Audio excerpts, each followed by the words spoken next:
Early voting started today for the city of Chattanooga's municipal elections. On the ballot, a new mayor and several city council seats.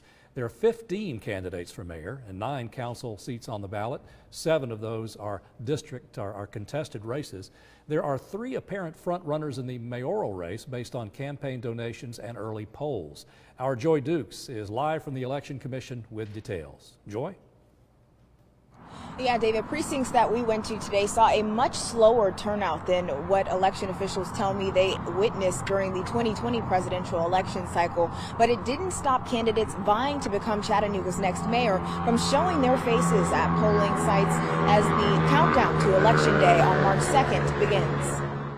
We need people to come out and vote. Your voice does matter. The race for Chattanooga's next mayor is heating up. Glad that February 10th is finally here. As candidates showed up to the city's polling locations on day 1 of early voting. Well, I'm excited to run for mayor. I think right now there is a sense that of excitement for this community. Voter turnout on Wednesday was modest in comparison to record numbers from the 2020 presidential election cycle, but on pace for previous mayoral elections. The last 2 elections, we've had less than 20,000 people come out and vote, and this is where the rubber hits the road. In this election cycle, a big focus for the top 3 fundraising candidates is economic recovery strategies to address the financial toll from the pandemic. I'm going to be focused on helping Chattanooga get through this pandemic.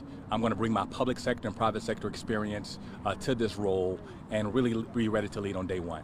On Monday, Chattanooga businessman Tim Kelly made public a 100-day plan charting out his first weeks in office if elected. Everything from affordable housing to homelessness to economic recovery to education. So a lot of that 100 days is putting the pieces in place to get rolling on all 13 of those plans. While former city attorney Wade Hinton said he'd already released a pandemic relief plan last month, former River City Company CEO Kim White said she believes the current circumstances call for a different approach. It's not one of those times that you can do a long 100-day plan. It's like, how do you actually get out and jumpstart the economy? So we're going to get out and start working with small businesses and making sure that we bring resources to them as quickly as possible. With just 20 days until Election Day, donations for the top 3 fundraisers continue to come in.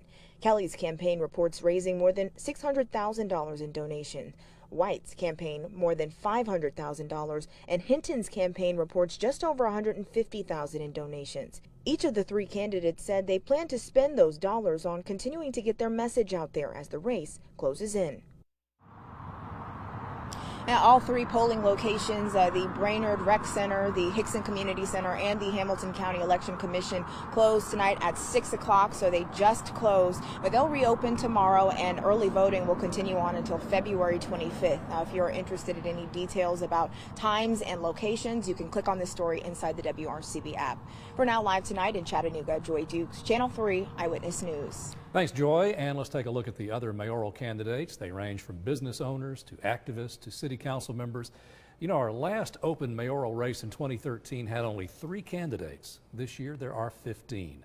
You can learn all about the mayoral and city council candidates using Channel 3's Decision 2021 Voter Guide.